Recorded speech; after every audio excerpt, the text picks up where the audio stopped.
table du Seigneur. Alléluia. Amen. Il y a tout. Et le Seigneur, bien-aimé, voudrait que nous soyons véritablement disposés.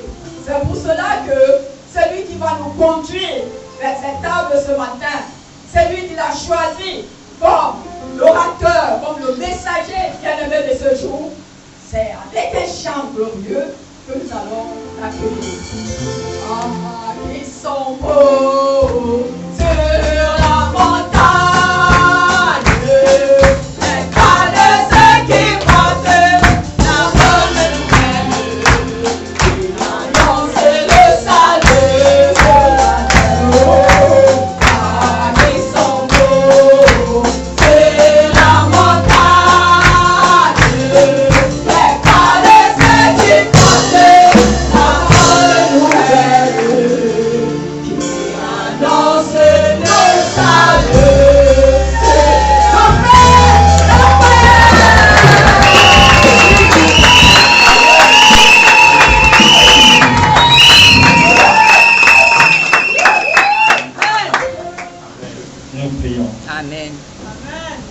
Seigneur, nous te bénissons ce matin. Amen. Nous te rendons la gloire et l'honneur parce que tu es le Dieu qui était, le Dieu qui est et le Dieu qui demeure. Amen. Merci parce que Seigneur, tu nous as fait grâce en nous conduisant dans ta présence ce matin. Tu as déjà commencé à bénir ton peuple. Seigneur mon Dieu, nous avons chanté et dansé pour toi. Nous avons, mon Dieu, oui, élevé nos voix, Seigneur, et nous t'avons adoré. Maintenant, tu veux nous parler. Tu as choisi ma personne ce matin. Papa, fais de moi ton canal. Que je ne sois pas vu. Que la chair ne soit pas au rendez-vous. Que le sang ne soit pas là. Que ta gloire resplendisse ici. Et que ton peuple témoigne, mon Dieu, et mon roi, que ce matin, tu as parlé à leur cœur. Amen. Merci pour le temps de l'ennemi que tu confonds ce matin. Merci pour la bénédiction que tu apportes dans la maison et dans la vie de frères et sœurs ce matin. Amen. Merci parce que tu te glorifies au milieu de nous. Au nom de Jésus que j'ai prié. Amen. Amen. Alléluia. Amen. Asseyons-nous.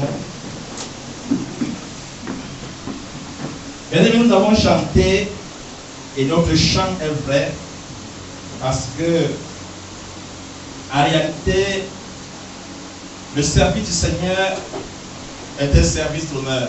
Amen. Amen. Celui qui sert le Seigneur est privilégié. Celui qui sert le Seigneur est honoré. Vous comprenez donc ce matin que je suis vraiment honoré. Amen. Amen. Je bénis le Seigneur qui m'a accordé la grâce d'être reconduit à son service en cette année 2024.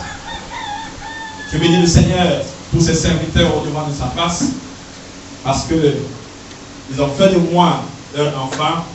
Et le Seigneur m'a accordé la grâce et faire de aussi mes parents. Je bénis chacun d'entre vous, mon frère, ma soeur, parce que vous êtes mes compagnons de cette marche chrétienne devant la foi du Seigneur pour la vie éternelle. Que le nom du Seigneur soit loué ce matin au nom de Jésus. Amen. Nous voulons partager la parole de Dieu de ce matin. Et le thème de notre message est l'Éternel, le Dieu qui commence et qui termine. L'Éternel, le Dieu qui commence et qui termine.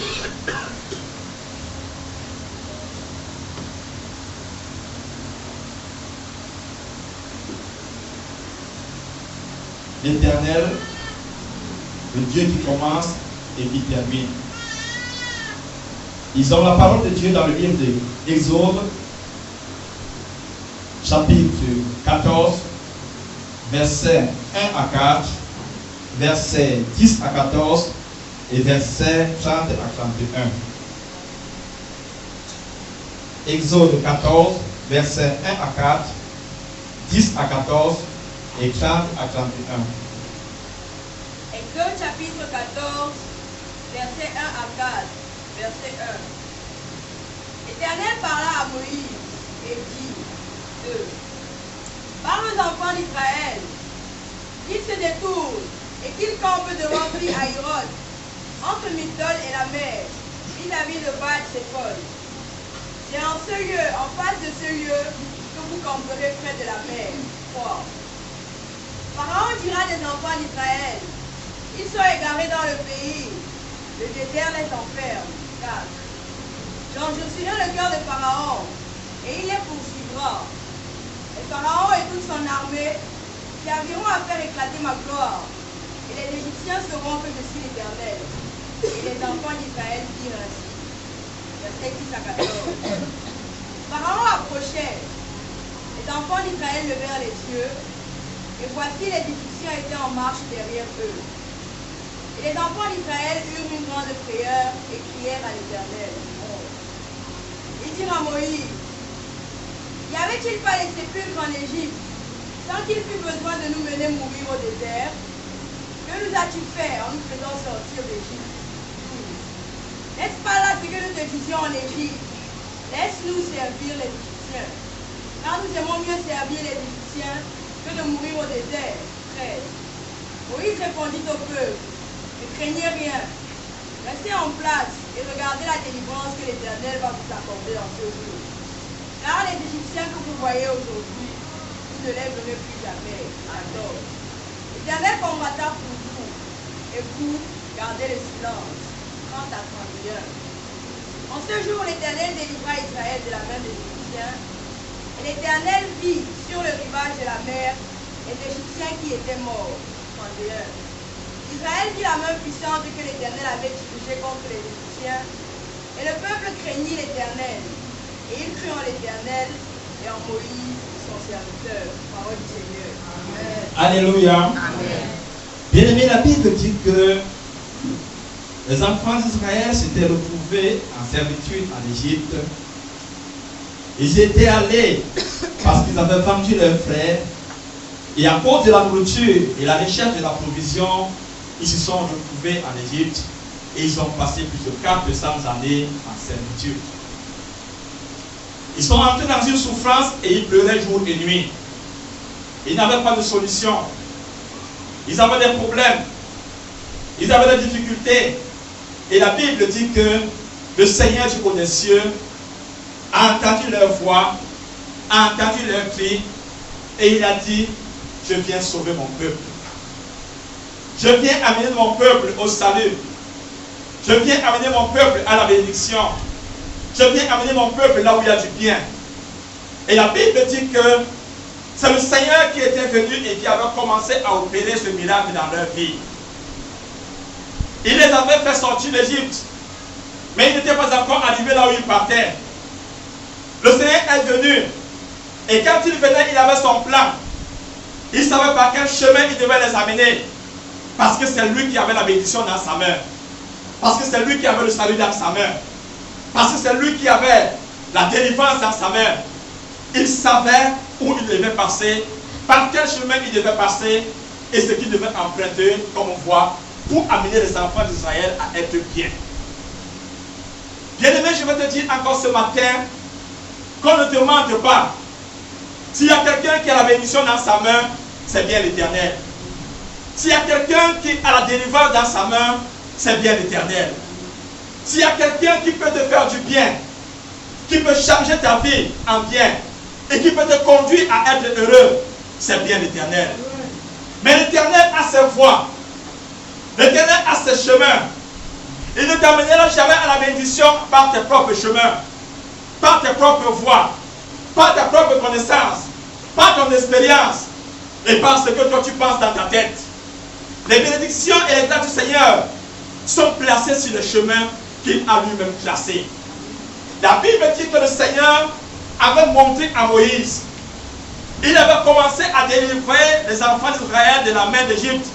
Mais ils n'étaient pas encore délivrés totalement. Ils étaient sortis d'Égypte, mais ils étaient encore à portée des Égyptiens. Le Seigneur est venu et il a dit à Moïse, voici le chemin que je veux que tu suives. Voici le chemin que je veux que tu montres aux enfants d'Israël. Voici le chemin que je veux qu'ils abordent pour qu'ils arrivent à leur bénédiction, pour qu'ils arrivent à leur délivrance. Mon frère, ma soeur, si quelqu'un un jour t'a dit que tu pouvais être capable de te bénir, il t'a menti. Tu n'es pas capable de te bénir toi-même. Parce que celui qui a béni, celui qui a prononcé le terme de bénédiction, celui qui a la bénédiction dans sa main, c'est Dieu. Et la Bible dit que C'est Dieu qui a enrichi par sa bénédiction et il ne l'a fait suivre d'aucun chagrin. Tu peux te fabriquer des succès d'année. Tu peux te fabriquer des soulagements. Tu peux même te fabriquer des réjouissances dans la chair.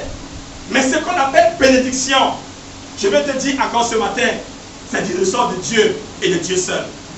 La Bible dit que les enfants d'Israël, le Seigneur les a dit, détournez-vous et allez à Pi-Hahiroth. Il était question pour les enfants d'Israël de se détourner d'abord. Bien-aimé, tu ne peux pas arriver à ta bénédiction si tu ne t'es pas détourné. Tu ne peux pas arriver à ta grâce. Tu ne peux pas arriver à ta faveur. Tu ne peux pas arriver à voir ce que le Seigneur est capable de faire dans la vie de quelqu'un si tu n'as pas changé de voie. On ne se détourne pas à rester sur la même voie. On ne se détourne pas à rester sur les mêmes choses. On ne se détourne pas en gardant la même vie. Quand on parle de détournement, ça veut dire qu'il y a un changement de choses, il y a un changement de façon de faire, il y a un changement de vie, il y a un changement de pensée, il y a un changement de comportement.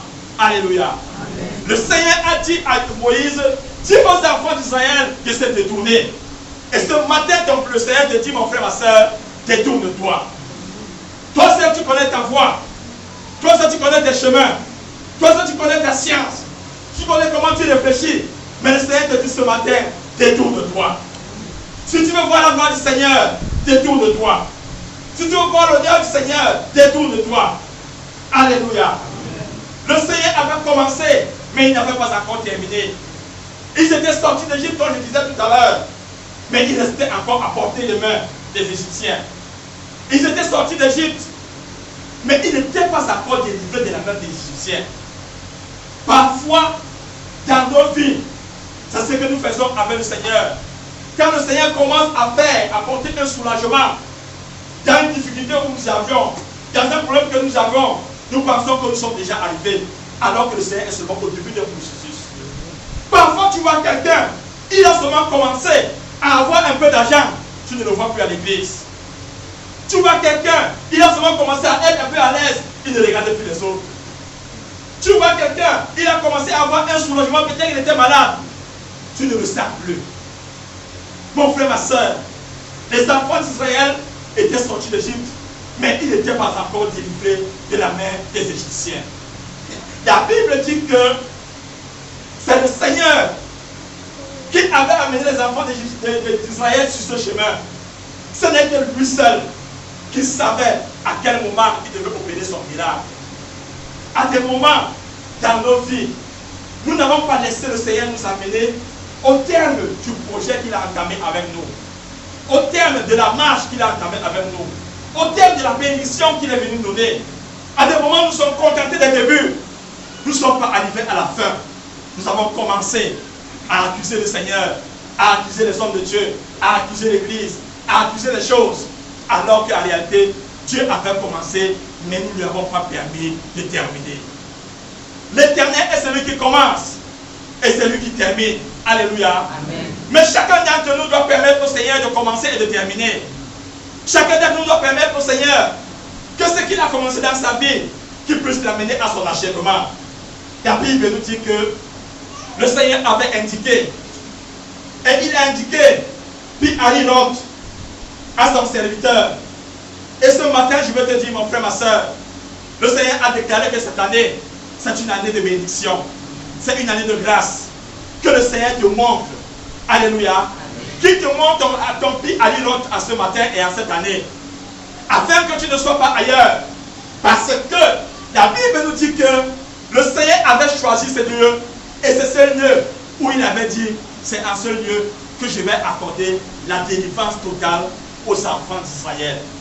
Ce n'était pas ailleurs. Alléluia.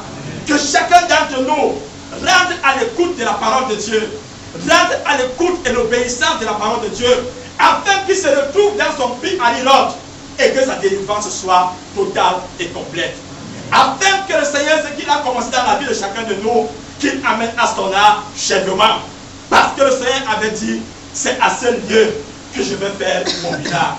C'est à ce lieu que je vais terminer ce que j'ai commencé. C'est à ce lieu que je vais faire dans la vie des enfants d'Israël ce qu'ils n'ont jamais vu. La Bible dit que le Seigneur lui-même avait pris la peine d'aller endurcir le cœur du Pharaon, parler à son cœur, l'endurcir pour l'amener à ce lieu, afin qu'il puisse exercer sur lui sa toute puissance. Bien-aimés, nous n'aimons pas la souffrance, nous n'aimons pas les difficultés, nous n'aimons pas traverser les moments de douleur. Nous aimons que tout soit rose, mais nous ne savons pas que les situations que le Seigneur met devant nous sont des situations qui nous amènent à être des personnes différentes. Parce que Pharaon s'était levé. Mais le problème ici, c'est que Pharaon s'est levé pour les contre les enfants d'Israël sur le chemin que le Seigneur avait montré aux enfants d'Israël. Alléluia. Je veux qu'on discerne les pharaons qui s'élèvent dans nos vies, parce que nous avons pris nos voies, parce que nous avons pris nos chemins, parce que nous avons nos vies que nous menons.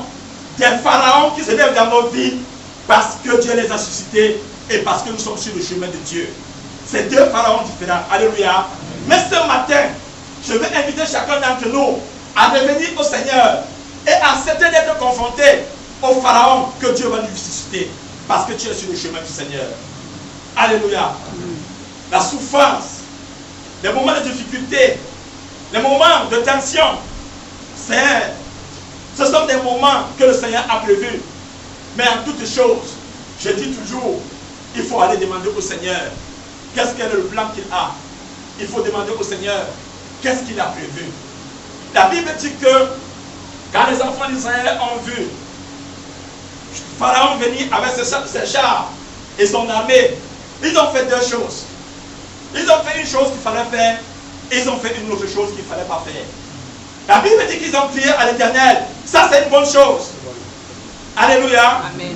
Crier à l'Éternel, crier au Seigneur quand on est devant une situation difficile, ça c'est le reflet d'un enfant de Dieu. Crier au Seigneur quand on est en difficulté, oui, ça c'est la voix et ça c'est le reflet d'un enfant de Dieu. Que chacun d'entre nous tourne son cœur vers le Seigneur, quelle que soit la situation, même si elle est compliquée n'importe comment, mon frère, ma soeur, dis-toi que tu as un Dieu. Tourne-toi vers le Seigneur, expose-lui ce que tu as dans le cœur et laisse-le agir. Ils ont crié au Seigneur, oui, mais ils ont fait autre chose qu'il ne fallait pas faire. La Bible dit qu'ils ont commencé à dire à Moïse, nous, on aurait préféré rester. On aurait préféré rester en Égypte et le servir.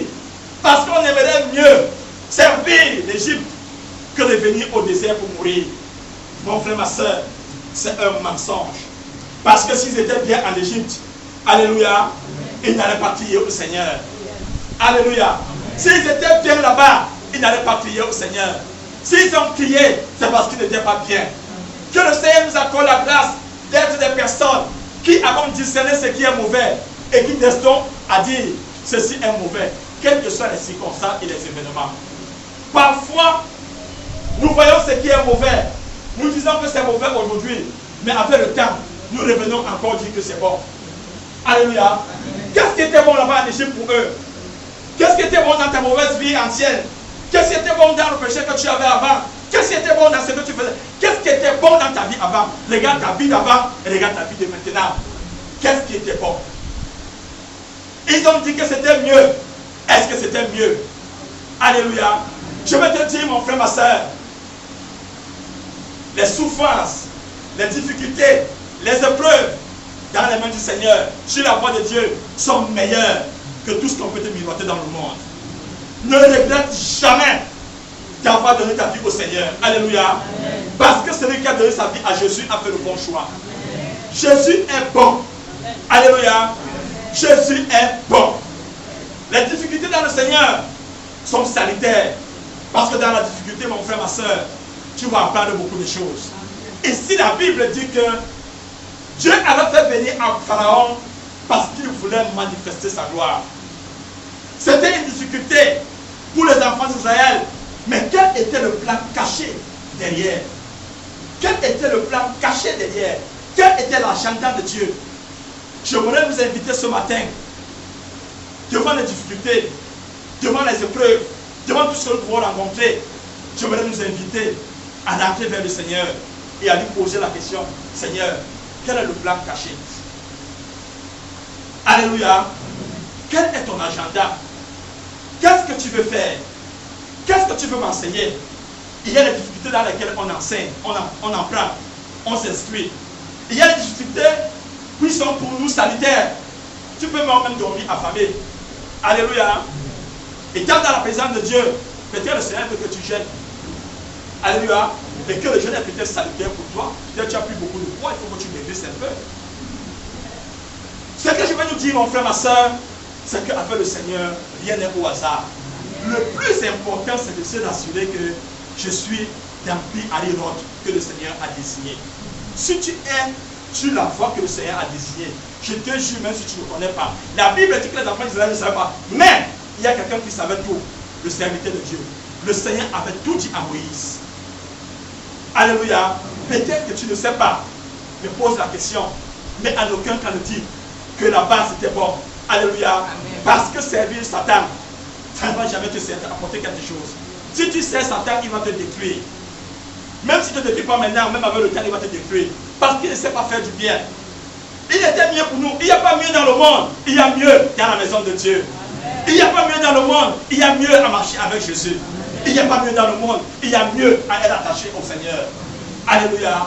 Il y a mieux à être avec Jésus. Que le Seigneur nous aide ce matin.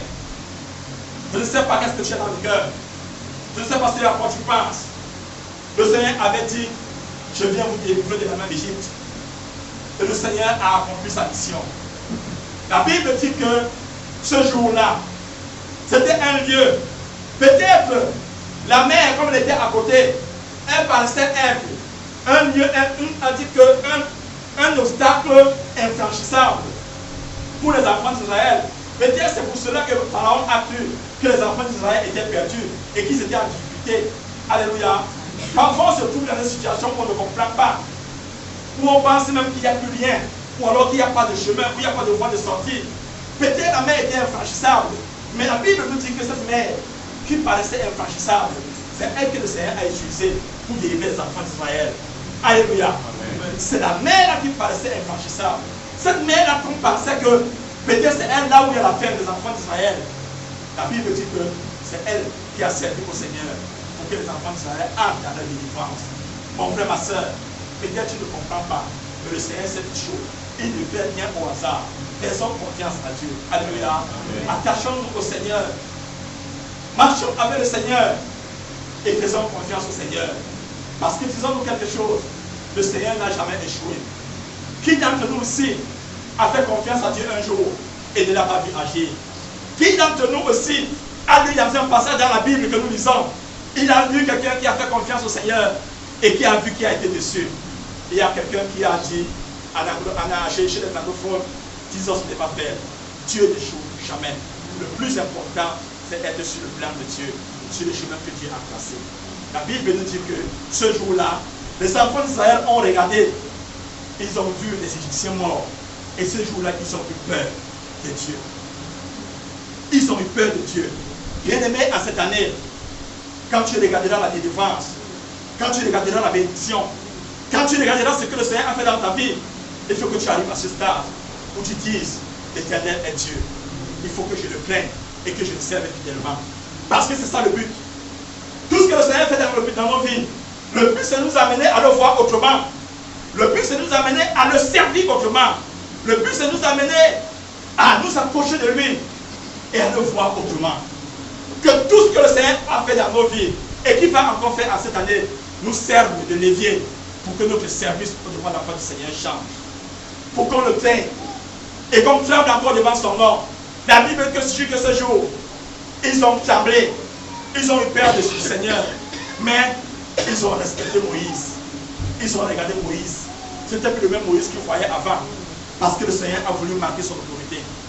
Que le Seigneur nous amène à regarder les Moïse qu'il a placés au devant de nous. Alléluia. Et à les regarder autrement. La Bible dit qu'ils ont cru en l'Éternel et ils ont cru en Moïse. C'est très important. C'est très important. Parce que si tu ne fais pas confiance à celui que Dieu a placé au devant de ta face, tu ne peux pas écouter ses instructions. Tu ne peux pas écouter ses orientations.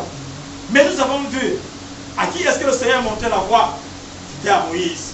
À qui est-ce que le Seigneur montait le chemin? C'était à Moïse. À qui est-ce que le Seigneur montrait le chemin à suivre? C'était à Moïse. Si tu ne crois pas à celui que le Seigneur a placé devant toi, tu n'arriveras pas à tomber à l'inote. Alléluia. Parce qu'il faut faire confiance. C'est pour cette raison qu'on dit souvent, c'est très mauvais d'être dans la présence de Dieu et d'être en inimitié avec ceux qui te conduisent. Alléluia. C'est plus que de la bêtise. Parce que c'est comme si tu étais à côté de ton médecin et que tu ne voulais pas lui parler et que tu ne voulais pas avoir affaire à ton médecin. Si ton médecin est celui qui est capable de te soigner et que tu as une inimitié avec lui, où est-ce que tu vas trouver la guérison? La Bible dit que ce jour-là, ils ont regardé Moïse et ils ont regardé pour Thomas. Mon frère, ma soeur, regarde tout ce que le Seigneur a placé au devant de toi, que le Seigneur a utilisé pour t'amener à la gloire, pour t'amener à la bénédiction, pour te bénir, même si la bénédiction était petite, même si le service était petit, celui que le Seigneur a utilisé pour toi, regarde-le autrement. Alléluia. Amen. Parce que ce n'est pas tout le monde qui se positionne en canal de bénédiction. Il y a des gens qui refusent, il y a des gens qui se bloquent, qui se braquent. Alléluia. Amen. Mais si quelqu'un s'est positionné pour que ton nom soit élevé, pour que tu arrives à la bénédiction, mon frère, ma soeur, tu dois le regarder autrement. Arrive pour nous en cette année, que chacun de nous arrive. La Bible dit que le Seigneur est celui qui commence et qui termine. Permettons au Seigneur en cette année de commencer et de terminer ce qu'il a fait dans nos vies. Voilà ce qu'il va faire à nous positionnant en ayant et en étant obéissant. Si nous avons compris le message ce matin, que le nom du Seigneur soit loué.